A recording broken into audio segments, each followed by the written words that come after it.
žiži. U žiži. U žiži. Posredstvom štampanih medija danas ste bili u prilici da se informišete o incidentu koji se sinoć dogodio ispred crkve svetih mučenika Kirika i Julite u naselju Donja Gorica. Naime, došlo je do napada na članove crkvenog odbora za obnovu ove svetinje. Detaljnije o ovom nemilom događaju razgovarat ćemo sa predsjednikom odbora za obnovu crkve svetih Kirika i Julite, Milošem Boljevićem. Pomaže Bog. Bog vam pomogao, vama i svim slušalcima Radio Svete Gore. Gospodine Boljeviću, kako je došlo do incidenta? Prvo bih se osvrnuo na značaj i starost crkve koju se spomenuo odmah na početku ovog našeg razgovora. Znači, to je crkva, dobro ste rekli, posvećena svetim mučenicima Kiriku i Juliti u Donjoj Gorici, od groblja koja je već datira negdje od početka 13. vijeka. Ta crkva je početku 13. vijeka sagrađena samih pravoslavnog naroda koji se doselio iz Lješota, sadašnje Albanije, sa namjerom da se tu sačuva pravoslavlje. Što je, evo, kao što vidimo, vijekovima i urađeno i Bogu hvala što se tako i desilo. Ja kao predsjednik odbora za crkvu svetih mučenika Kirika i Julite sam dobio blagoslov od našeg arhijepiskopos-episkopskog mitropolita Amfilohija da krenemo ja i odbor u obnovi i rekonstrukciji te crkve, koja je još posle vremena Drugog svjetskog rata njoj se rušio krov i tako je ona stajala. Sada ne spominjemo ove zadnjih 50-60 godina, svi znamo što se sve dešavalo u Crnoj Gori. Mi smo sa blagoslovom naših mitropoliti krenuli obnovi crkve i prikupljanju novčanih sredstava, a i samim čišćenjem oko crkve, da sredimo malo tu poštu, jer vjerujte mi, vremenski koliko je tu toga zelenila i nekoga šuta nabacana, ona se čak s ulice i teško mogla i uočiti. Mi kao odbor nismo mogli krenuti na obnovu crkve i rekonstrukciju krova i svega onoga unutra što treba se popraviti bez dozvola koje smo trebali od područnih organa da izvadimo, ali u svemu tome smo mogli i uradili smo da smo dobili jednu dozvolu da možemo da čistimo i da sređujemo poštu oko same crkve da bi se mogli prići i raditi na samoj obnovi crkve. Mi smo to sa tim radom je počeli prije nekih 20 do mjesec dana, gdje su nas odmah na početku tih radova zaustavili mještani Donja Gorica, prevashodno Milenko Mugoš. I kasnije mu se pridružio i predsjednik mjesne zajednice Miomir M. Mugoša, sa kojim smo mi bili, pravo da vam kažem, nekih 7-8 dana o dobrim odnosima i razgovarali smo da zajedničkim sredstvima i zajedničkim snagama krenemo u obnovi te crkve, jer ono što smo mi kao odbor potencirali svo ovo vrijeme jeste da tu crkvu mi ne pravimo zbog svađe ili podjela u narodu, nego pravimo na dobrobit svih nas. Znači da se okupljamo, da se usložimo, da idemo nekim putem kojim bi trebalo svi ići i hrišćani i oni koji vjeruju u Boga. Sa tim čišćenjem i sa tim sređivanjem postoje se stalo nekih 10 dana, iz razloga toga što nam je bila potrebna ta potvrda koju mi imamo evo kod nas ovdje, znači još od prošlog utorka prošle nedjelje. I u toj potvrdi se izričito kaže da mi ne rekonstruišemo crkvu, nego znači samo čistimo njenu poštu i možemo da postavimo vrata i prozore. A zašto spominjem ta vrata i prozore? Iz razloga toga što smo mi iz te crkve, koliko se tu vremenski gomilalo toga otpada i svega onoga što se micalo sa groblja, to je sve odlagano u toj crkvi.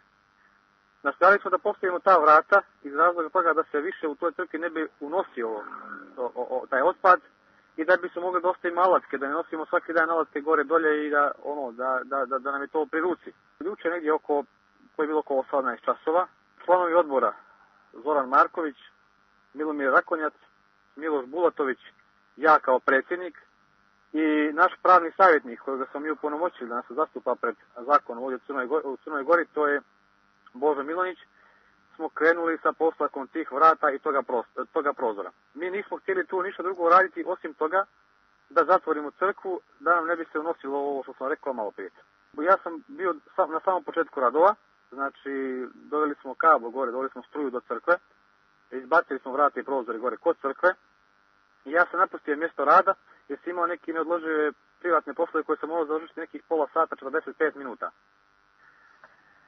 U međuvremenu ja sam kontaktirao sa tih nekih pola sata sa članovima odbora gdje su mi oni rekli da normalno teku poslovi, da nije u prvih pola sata bilo nikakvih problema. Međutim, posle pola sata kad sam zvao, kod njima je prišao Vuko Mugoša, čovjek koji održava groblje u Donjoj Gorici i rekao je da mora prijaviti radove koji se obavljaju kod crkve i mora obavijestiti ljude iz mjesne zajednice Donja Gorica. Tom prilikom je Vuko Mugoša obavijestio Milenka Mugošu, koji je došao na lice mjesta i počeo verbalno da vrijeđa članove odbora za obnovu crkve, na čemu mu članovi crkvenog odbora uopšte nisu odgovarali, nego su mu pokazali papir gdje imaju legitimno pravo da znači čiste krug crkve i da postave ta vrata i taj prozor da se ne bi da mogli da se zapravo možemo da ostavimo te alatke, ovo što sam rekao malo prije. On je zvao svoga rođaka Srđana Mugušu, koji je čim je došao gore kod crkve nastupio nasilnički prema članovima odbora za obnovu crkve. Prvo koga je povrijedio, to je Božo Milunić, naš pravni zastupnik, koji me nanio pa evo sada u ovih nekoliko dana, danas ili sutra ćemo vidjeti da li su to teške telesne povrede ili lakše telesne povrede, jer se pretpostavlja da je lom gornje vilice u pitanju. Da bi kasnije, kad je i prijetimo da će ga baciti gore sa litice koja se nalazi, sa litice koja je tu pored crkve.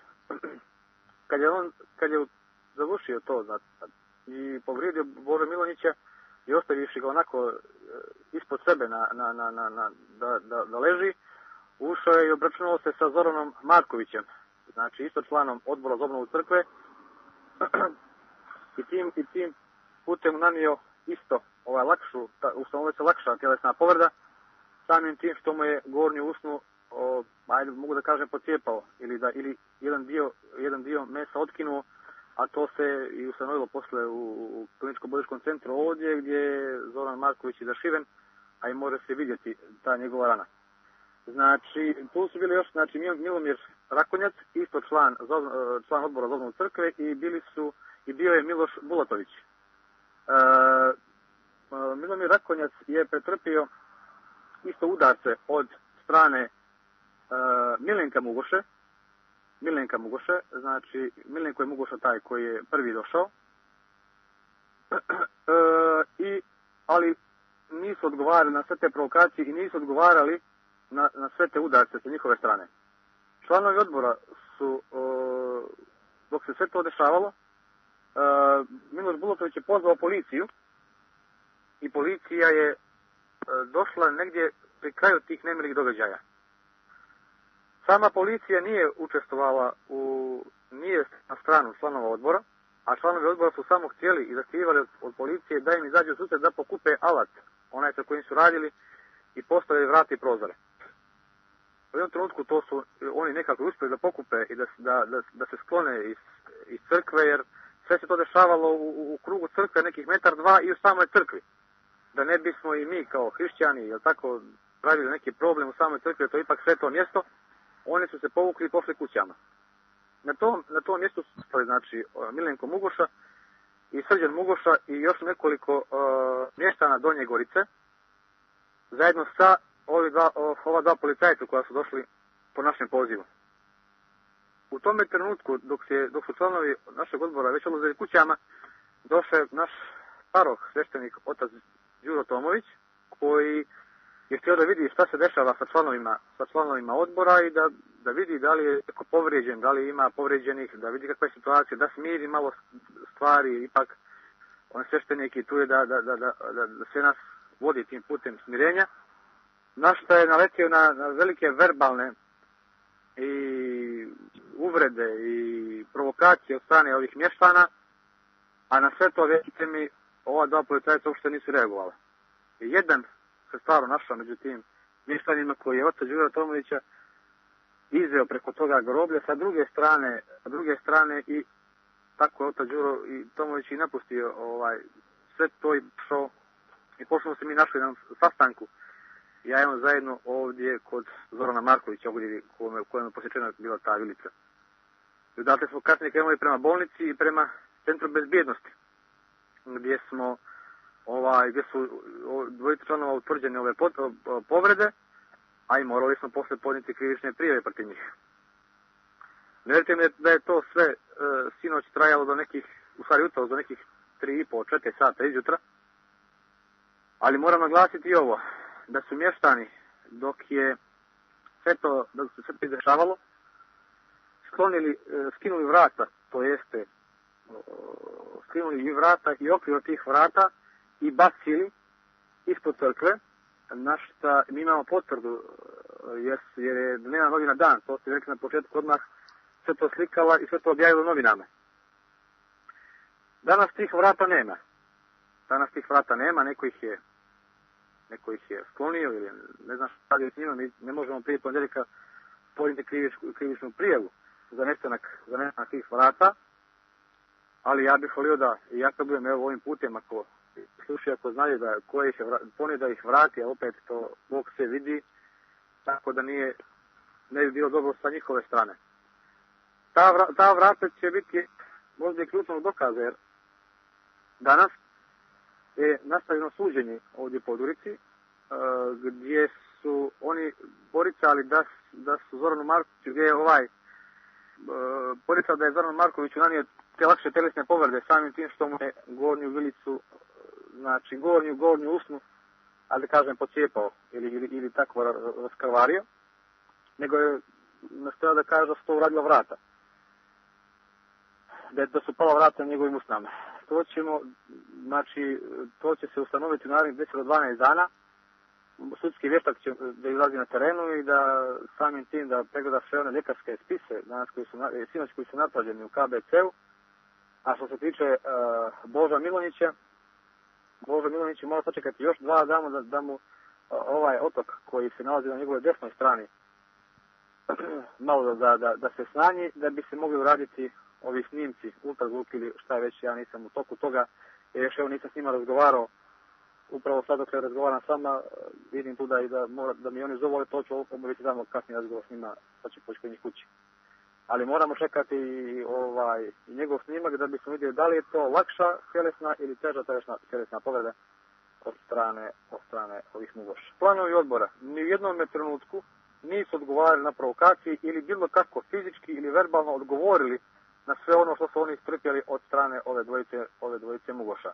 Nego su to onako u pravoslavlju našem i stoji, istrpili sve te uvrede i povukli se, samo da ne dođe do bilo kakvih drugih sukoba ili ne daj Bože do bilo čega gorega što bi se moglo desiti u samoj crkvi ili u samoj posti te crkve, koja opet kažem da je 8 vjekova stara i koja mnogo znači ne samo za Lješko polje, Lješansku nahiju, nego i za samu Crnu Goru i za samo pravoslavlje u Crnoj Gori.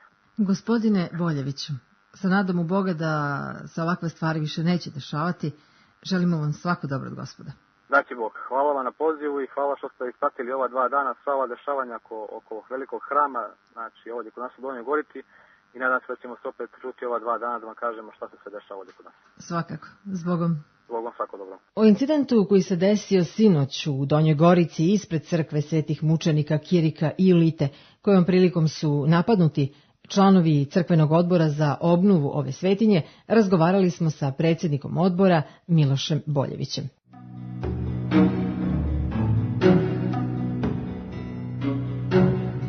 U žiži.